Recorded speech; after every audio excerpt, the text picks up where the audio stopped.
Kemudian ada tentang birokrasi klasik dan kontemporer. Ini agak panjang nih pembahasannya tentang birokrasi dan kontemporer. Nanti sebelum UTS saya bahas, sesudah UTS juga saya bahas lagi. Materi sampai sebelum UTS, ada yang mau ditanyakan?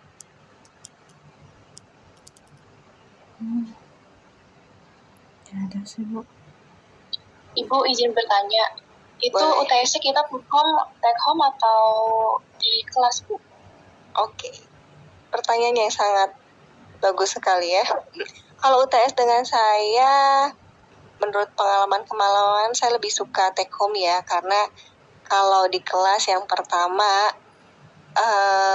ada indikasi-indikasi untuk tidak jujur juga ya, walaupun take home juga ada yang tidak jujur ya, tapi minimal take home bisa lebih banyak referensinya. Jadi saya mau bebaskan kalian untuk mencari referensi sebanyak-banyaknya sehingga menghasilkan hasil yang lebih baik lagi. Makasih, Bu. Oke, take home ya, sepakat ya. Kalau ada yang keberatan nggak apa-apa loh kalau kita mau di kelas. Enggak, Bu, setuju take home aja, Bu. Cepat.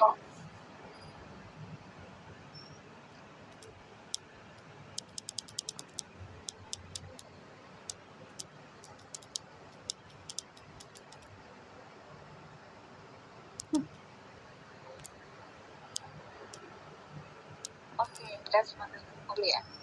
Siapa tahu, Bu, saya kangen, Bu, di kelas aja, Bu. Enggak, kayak take home aja. Besok bulan depan ya, kita udah ujian akhir bulan kalau nggak salah. Perkiraan tanggal berapa, Bu? Perkiraan itu, sebentar, saya lihat jadwalnya.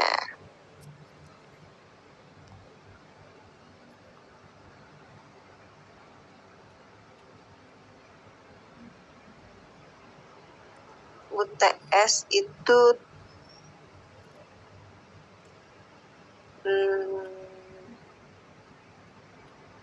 kita tuh genap ya.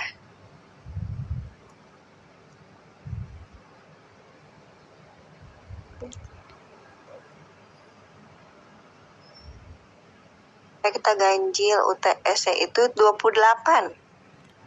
Perkiraan tanggal 28 Oktober. Itu sudah UTS. Persiapan bayaran ya kalian ya? Iya, Bu, biasanya kalau UTS ditagihin bayaran.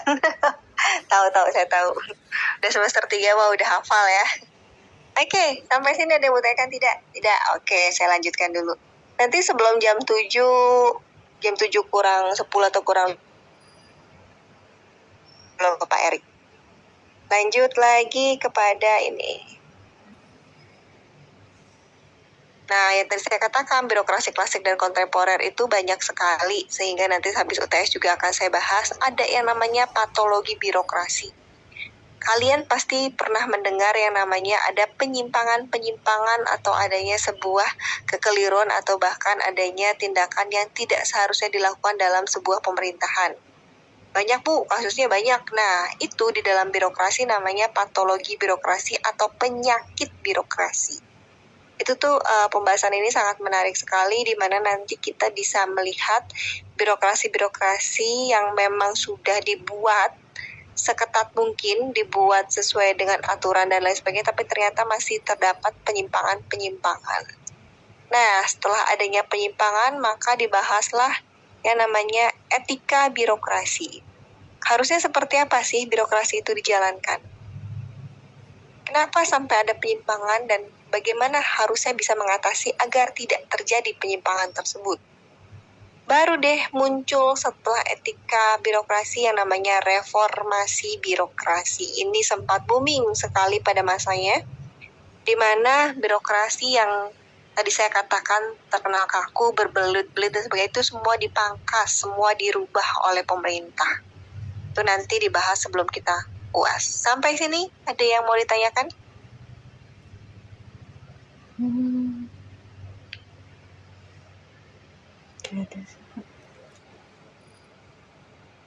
Oke, kalau tidak ada, kita langsung masuk kepada definisi dari birokrasi itu sendiri. Jadi kalau berbicara mengenai birokrasi, tokoh yang paling terkenal adalah Max Weber. Kenapa? Karena beliau membahas sangat detail sekali birokrasi itu seperti apa, dan nanti saya akan ada satu pertemuan membahas tentang Max Weber ini.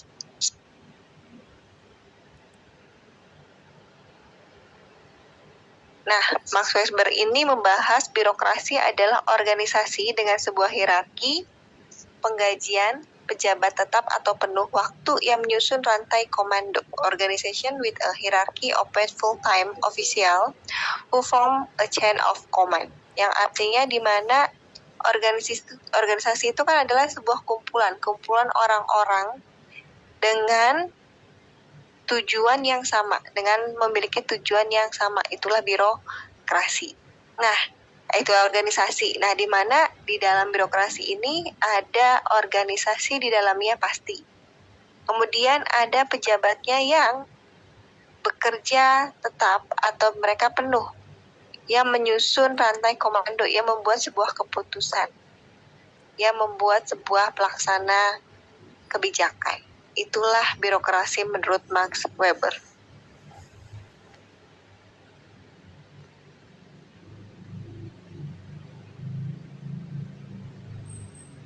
Terus ada lagi dari Sedar Mayanti.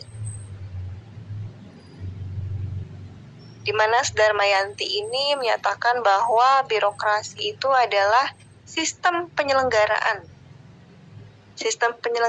pemerintah yang dijalankan pegawai negeri berdasarkan peraturan perundang-undangan. Nah, ketika itu yang namanya birokrasi itu memang adanya hanya di instansi pemerintahan. Kalau alur yang terjadi di luar itu atau alur yang terjadi di perusahaan swasta, di luar swasta, itu mereka bukan disebutnya birokrasi. Nah, kalau di pemerintahan disebutnya birokrasi, dan memang pada zaman dahulu itu adanya hanya pegawai negeri saja. Nah, sedangkan untuk saat ini dengan adanya reformasi birokrasi, banyak tuh yang berkembang. Pegawai-pegawai di instansi pemerintah tidak hanya pegawai negeri saja, tapi ada honorer, kemudian tenaga kerja kontrak, dan lain sebagainya. Sekarang banyak ya pegawai-pegawai yang memang tidak tetap di pemerintahan.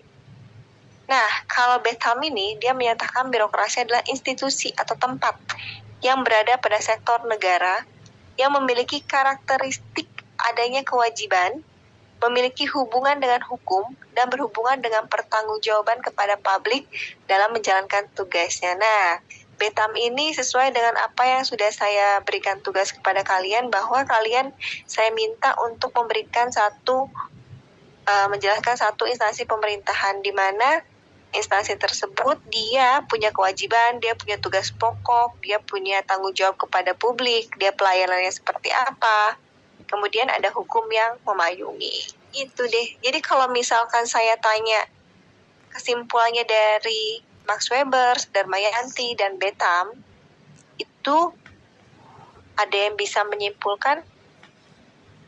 Boleh? Yang laki-laki deh. Yuk, Rafael.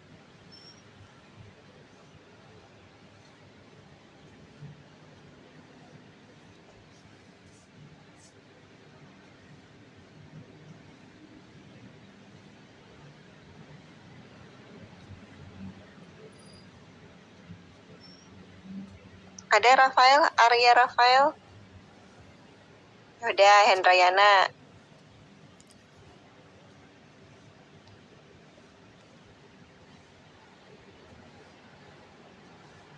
Anjir, Bu. Ya. Yuk, simpulkan. Jadi birokrasi menurut Rafael ini apa?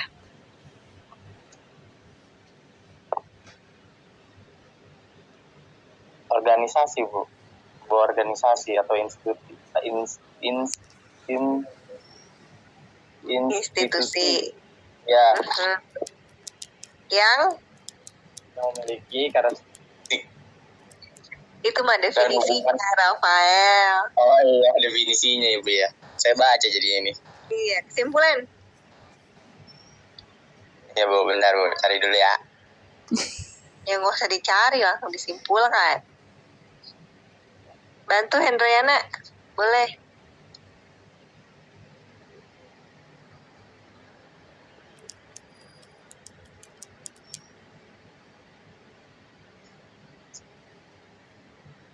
Rijal, bantu Jal.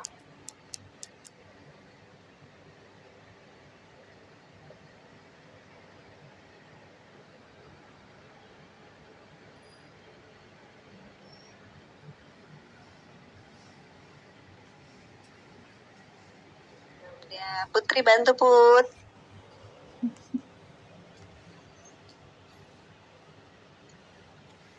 Kenapa Bu? Maaf. Dibantu. Prosedur yang efektif dan efisien bukan Bu dalam sebuah organisasi. Prosedur yang efektif dan efisien dalam sebuah organisasi pemerintahan. Oke, saya lengkapi. Ya. Oke, terima kasih. Baik, itulah intinya benar yang dikatakan oleh Putri, intinya bahwa ketika berbicara mengenai birokrasi maka ada pejabat pemerintah yang menjalankan di sektor publik atau sektor negara dengan adanya peraturan-peraturan dan adanya sistem yang menjalankannya. Oke, good. Lanjut. Nanti habis ini kalian absen di grup ya. Hari ini yang hadir ada 10 orang.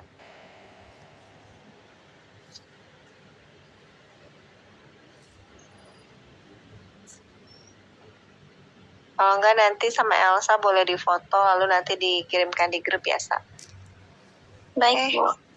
Oke. Bentar ini kenapa. Nah, bukan slide terakhir. Pembahasan terakhir di malam ini saya ingin kalian mengetahui tentang fungsi dari birokrasi dari Cokroaminoto. Dia menyatakan bahwa birokrasi itu punya fungsi dan peran dalam melaksanakan pelayanan publik, melaksanakan pembangunan yang profesional, perencanaan, pelaksanaan, dan pengawasan kebijakan.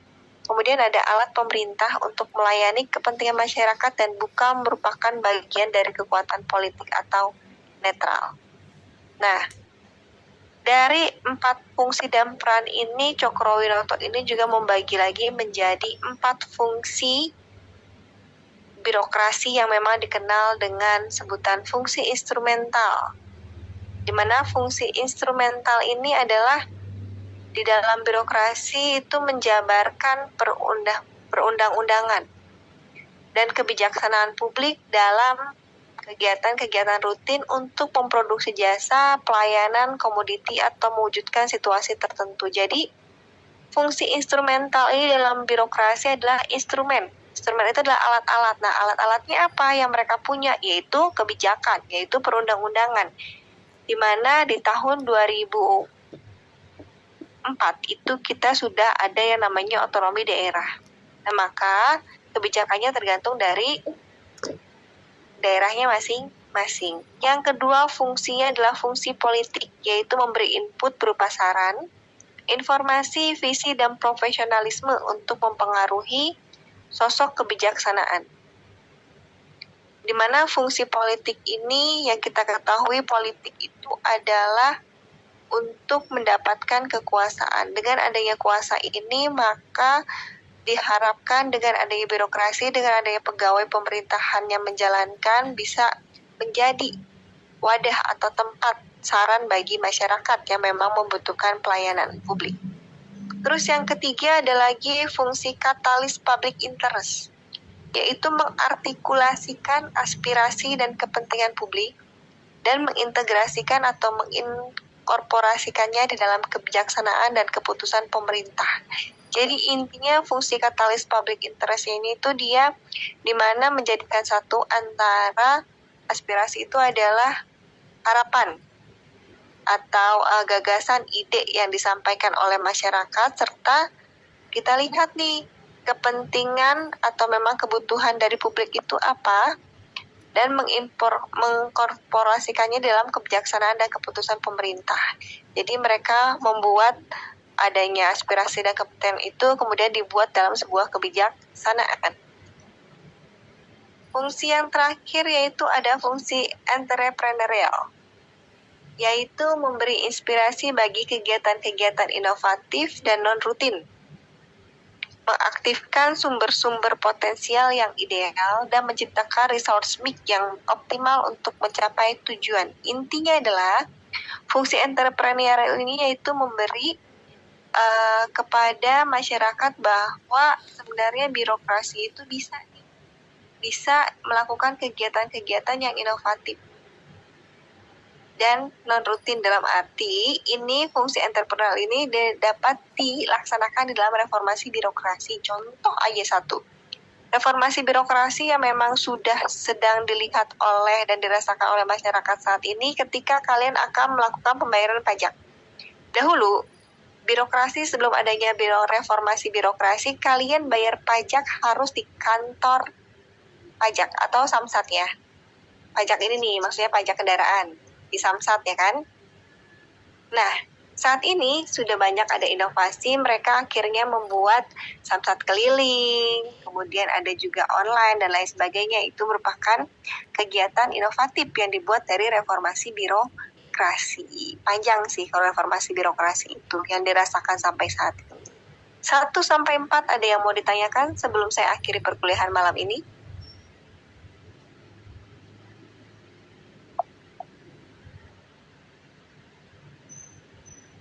Oke, kalau tidak ada, materi sudah saya sampaikan, kemudian tugas sudah saya sampaikan. Saya tunggu pengumpulan tugasnya sesuai dengan jadwal. Selamat melanjutkan perkuliahan dengan Bapak Erik. Untuk minggu depan nanti kita konfirmasi lagi perkuliahannya seperti apa. Terima kasih. Saya tutup. Wassalamualaikum warahmatullahi wabarakatuh. Waalaikumsalam warahmatullahi wabarakatuh. Terima kasih, Bu. Masih banyak, Bu. Kasih, Bu. Kalau makan bagi-bagi, Rafael. Ya, kalau mau kesini aja. Ya, saya tutup ya. Terima kasih. Ibu Tito, masih Ibu Tito yang ngomong. Saya tutup. Itu, Bu, maaf, Bu. Bu. Bu, maaf dikira teman saya, Bu. Parah, ya. Udah selesai kuliahnya. Udah ya. Selamat malam. Bye. Terima kasih, Bu. Malam.